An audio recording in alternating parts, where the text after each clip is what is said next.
Hello friends, welcome to GS analysis centre. तो daily current affair के सत्र में आज हम डिस्कस करेंगे 4 जून का करंट अफेयर। करंट अफेयर के साथ साथ जितने भी इंपॉर्टेंट एक्स्ट्रा फैक्ट होंगे सारे को डिस्कस करेंगे। साथ ही इसका पीडीएफ इस वीडियो के डिस्क्रिप्शन से आप डाउनलोड कर सकते हैं। दोस्तों, करंट अफेयर के अलावा टॉप 15 जीके के इंपॉर्टेंट क्वेश्चंस को भी डिस्कस करेंगे, जो कि आगामी सभी प्रतियोगी परीक्षाओं के लिए इंपॉर्टेंट रहेंगे। तो वीडियो को पूरा देखिए और वीडियो पसंद आएगा तो लाइक और शेयर जरूर करना।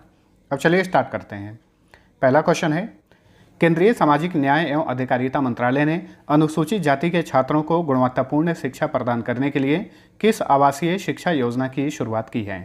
तो देखिए, इस योजना का नाम है श्रेष्ठ योजना। ऑप्शन ए सही उत्तर है। तो ये एक प्रकार की आवासीय शिक्षा योजना है जिसके तहत अनुसूचित जाति के छात्रों को गुणवत्तापूर्ण शिक्षा प्रदान किया जाएगा। तो सबसे इंपॉर्टेंट बात याद रखिए, किस केंद्रीय मंत्रालय ने इस योजना की शुरुआत की है? केंद्रीय सामाजिक न्याय एवं अधिकारिता मंत्रालय ने। इस मंत्रालय के मंत्री हैं वीरेंद्र कुमार। अब यहाँ पे श्रेष्ठ का फुल फॉर्म भी याद रखिए।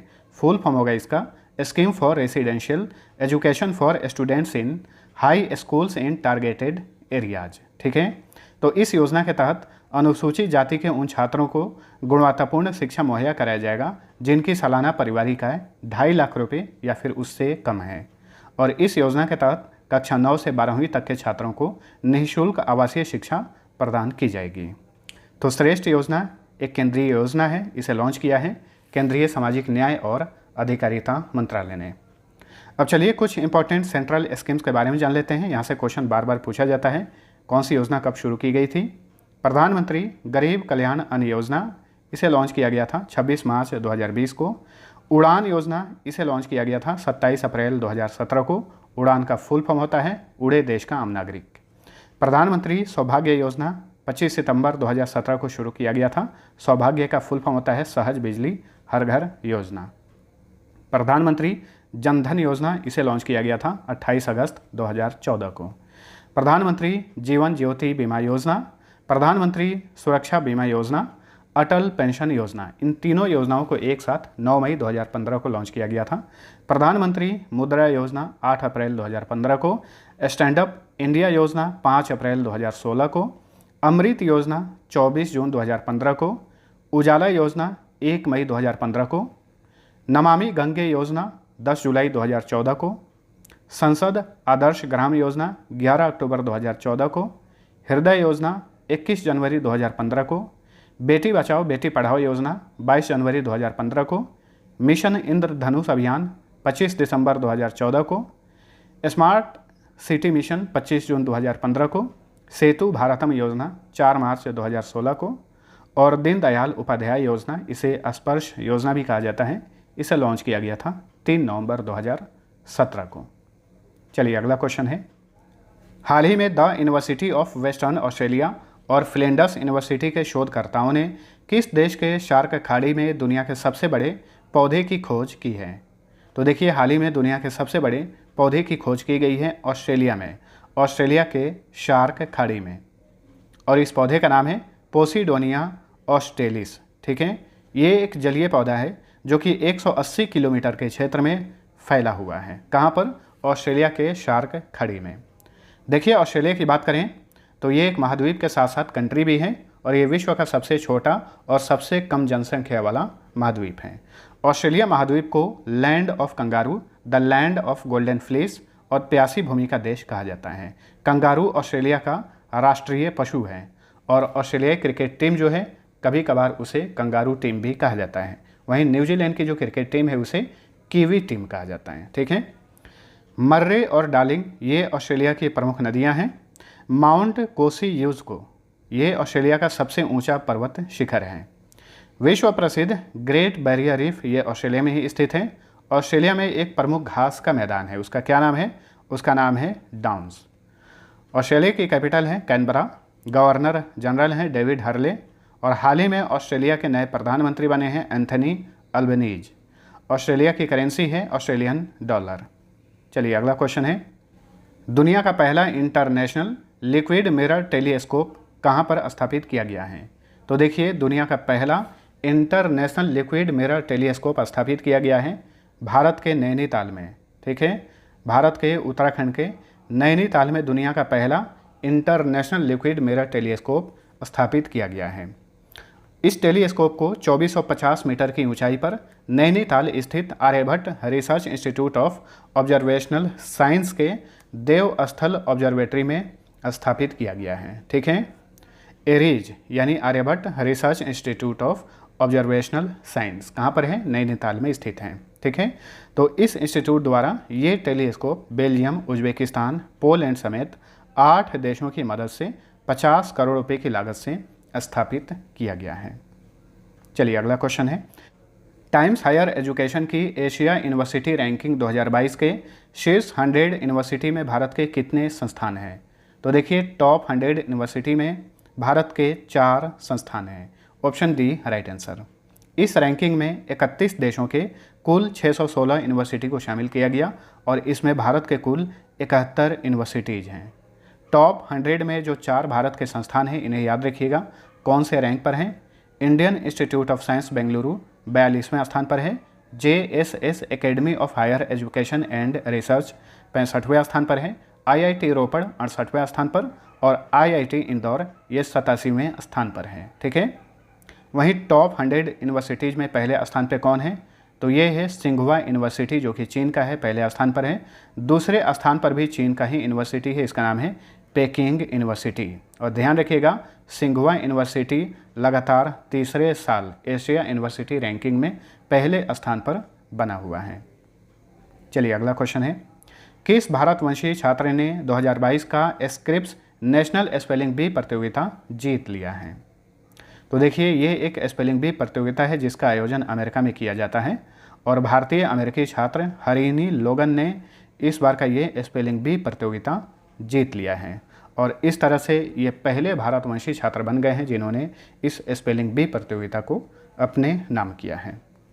चलिए अगला क्वेश्चन, सरकारी कार्यालयों में भ्रष्टाचार को रोकने के लिए किस राज्य सरकार ने ACB 14400 नामक ऐप लॉन्च किया है?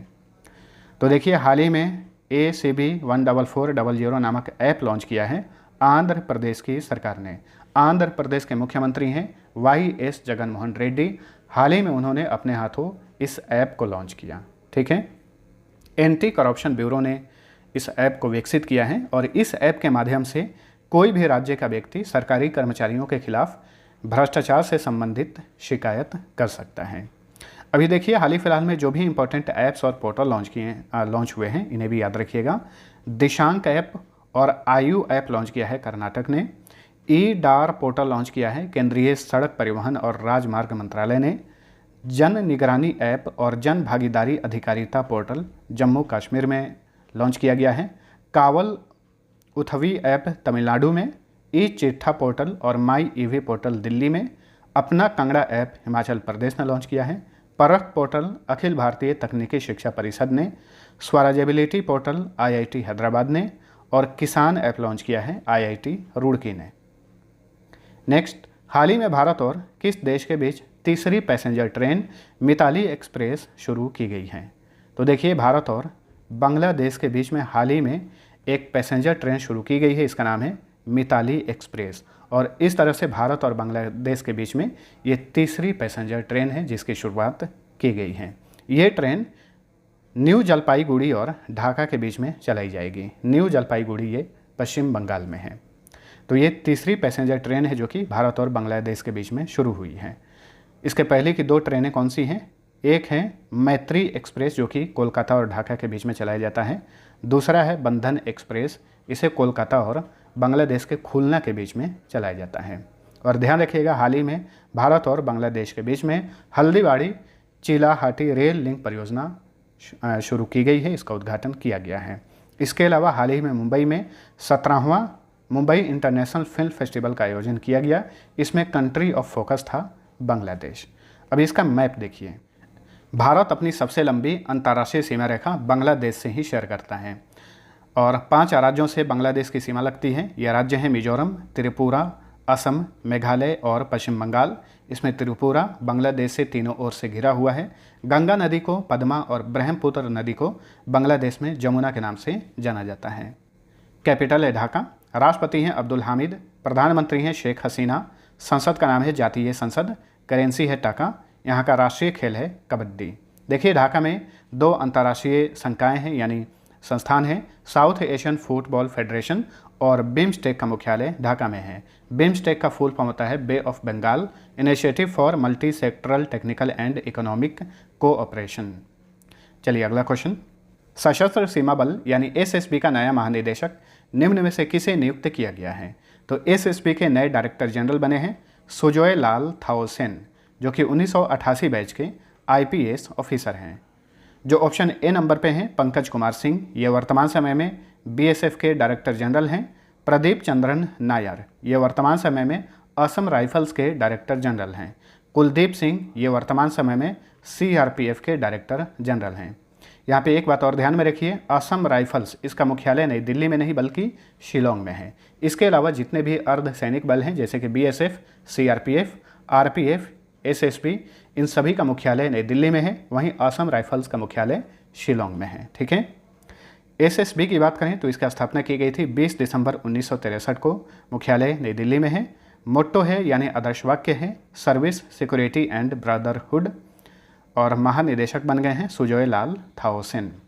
चलिए अगला क्वेश्चन है, किस वरिष्ठ आईपीएस अधिकारी को नागरिक उड्डयन सुरक्षा ब्यूरो का नया महानिदेशक नियुक्त किया गया है? तो हाल ही में 2 नए डायरेक्टर जनरल्स की नियुक्ति की गई है। ठीक है, एक तो एसएसबी हमने पढ़ लिया और एक BCAS यानी Bureau of Civil Aviation Security.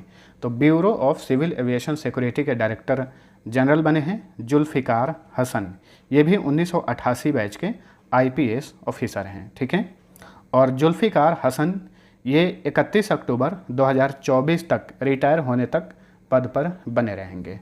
तो नागरिक उड्डयन सुरक्षा ब्यूरो के नए डायरेक्टर जनरल बने हैं जुल्फिकार हसन। देखिए नागरिक उड्डयन मंत्रालय भी है, तो मंत्रालय के मंत्री कौन हैं? ज्योतिरादित्य सिंधिया। नागरिक उड्डयन सुरक्षा ब्यूरो इसकी स्थापना की गई थी जनवरी 1978 में, मुख्यालय नई दिल्ली में है। नेक्स्ट, विश्व साइकिल दिवस निम्न में से किस दिन मनाया जाता है? तो देखिए साइकिल का ज़्यादा से ज़्यादा इस्तेमाल किया जाए, इसका बढ़ावा देने के लिए हर साल 3 जून को विश्व साइकिल दिवस मनाया जाता है। Option A right answer. इस जून माह में 1 जून को वर्ल्ड मिल्क डे और 3 जून को विश्व साइकिल दिवस मनाया जाता है। तो फ्रेंड्स ये था हमारा आज का करंट अफेयर। वीडियो पसंद आया है तो लाइक और शेयर जरूर करना। अब चलिए टॉप 15 जीके के मोस्ट इंपॉर्टेंट क्वेश्चंस को देख लेते हैं। आज सेट 47 है। पहला क्वेश्चन, नंदी हिल्स किस राज्य में है? तो ये कर्नाटक में है। नाथुला दारा किस राज्य में है? सिक्किम में है। बीजक के लेखक कौन थे? इसके लेखक थे कबीरदास। क्वेश्चन नंबर 4 है, मालती माधव नामक पुस्तक किसने लिखी है? भवभूति ने। स्वर्ण मंदिर यानी गोल्डन टेम्पल का निर्माण किसने करवाया था? गुरु अर्जुन देव ने। दिल्ली के किस शासक ने राजस्व सिद्धांत का प्रतिपादन किया था? बलबन ने। सर्वाधिक सड़कों वाला राज्य कौन सा है? महाराष्ट्र। औद्योगिक क्रांति सर्वप्रथम किस देश में हुई थी? इंग्लैंड में। पंजाब का टैगोर किसे कहा जाता है? तो पंजाब का टैगोर कहा जाता है पूरन सिंह को। क्वेश्चन नंबर 10 है, भूमध्य रेखा पर दिन की अवधि कितने घंटे की होती है? ये पृथ्वी है, बीच में जो एक काल्पनिक रेखा है इसे ही भूमध्य रेखा कहा जाता है। यहाँ पर दिन की अवधि होती है 12 घंटे की। चंद्रमा का एक दिन पृथ्वी के कितने दिनों के बराबर होता है? पृथ्वी के 14 दिनों के बराबर होता है। अमजद अली खान का संबंध किस वाद्य यंत्र से है? सरोज से है, यानी अमजद अली खान जो हैं ये प्रसिद्ध सरोज वादक हैं। लोकसभा अध्यक्ष का निर्वाचन कौन करता है? लोकसभा के सदस्यों द्वारा लोकसभा के अध्यक्ष चुने जाते हैं। वर्तमान में लोकसभा के अध्यक्ष हैं ओम बिरला। विद्रोही कवि किसे कहा जाता है? तो विद्रोही कवि कहा जाता है काजी नजरुल इस्लाम को। जापान का राष्ट्रीय पशु कौन सा है? आइविस। अब चलिए पिछले क्लास का फटाफट रिवीजन कर लीजिए। पहला क्वेश्चन, केंद्र सरकार ने हिंदुस्तान जिंक लिमिटेड में अपनी कितने प्रतिशत हिस्सेदारी बेचने की मंजूरी दी है? 29.58%। कितने में बेचा जा रहा है? 38,000 करोड़ रुपए में। राष्ट्रीय सुपर कंप्यूटिंग मिशन के तहत परम अनंत सुपर कंप्यूटर को निम्न में से किस आईआईटी संस्थान में स्थापित किया गया है? आईआईटी गांधीनगर में। निम्न में से किस बीमा कंपनी ने बीमा रत्न योजना शुरू की है? एलआईसी ने। इजराइल के साथ मुक्त व्यापार समझौते पर हस्ताक्षर करने वाला पहला अरब देश कौन बना है? ये है संयुक्त अरब अमीरात। और ध्यान रखिएगा, संयुक्त अरब अमीरात ने ही इसी साल फरवरी माह में भारत के साथ भी FTA पर हस्ताक्षर किए थे, यानी फ्री ट्रेड एग्रीमेंट पर हस्ताक्षर किए थे। हॉकी एशिया कप 2022 में भारतीय हॉकी टीम ने कौन सा पदक जीता? कांस्य पदक यानी ब्रॉन्ज मेडल। हाल ही में राष्ट्रीय सूचना विज्ञान केंद्र का महानिदेशक निम्न में से किसे नियुक्त किया गया है? राजेश गेरा को। प्रत्येक वर्ष विश्व दुग्ध दिवस कब मनाया जाता है? 1 जून को। केंद्र सरकार ने प्रधानमंत्री जीवन ज्योति बीमा योजना के लिए प्रीमियम की दरों को सालाना 330 रुपये से बढ़ाकर कितना कर दिया है? 436 रुपये। 1 से 2 जून को राष्ट्रीय शिक्षा मंत्रियों के सम्मेलन का आयोजन कहाँ पर किया गया? गांधीनगर में। और इस सम्मेलन का उद्घाटन किए थे केंद्रीय शिक्षा मंत्री धर्मेंद्र प्रधान। केंद्र सरकार ने प्रधानमंत्री रोजगार सृजन कार्यक्रम को किस वर्ष तक के लिए बढ़ा दिया है? 2025 से 26 तक के लिए। सबसे अधिक चीनी उत्पादन में उत्तर प्रदेश को किसने पछाड़ दिया है? महाराष्ट्र ने। और महाराष्ट्र चीनी उत्पादन में पहले स्थान पर आ गया है। राष्ट्रीय संपत्ति पुनर्निर्माण कंपनी, जिसका गठन पिछले साल 2021 में ही किया गया था, इसके नए MD और CEO कौन बने हैं? नटराजन सुंदर। अब चलिए लास्ट क्विज का आंसर जानिए। पहला क्वेश्चन था, निम्न में से किस केंद्रीय मंत्रालय ने भारत टैप और निर्मल जल प्रयास पहल शुरू की है? केंद्रीय आवास और शहरी मामलों के मंत्रालय ने। इस मंत्रालय के मंत्री हैं हरदीप सिंह पुरी।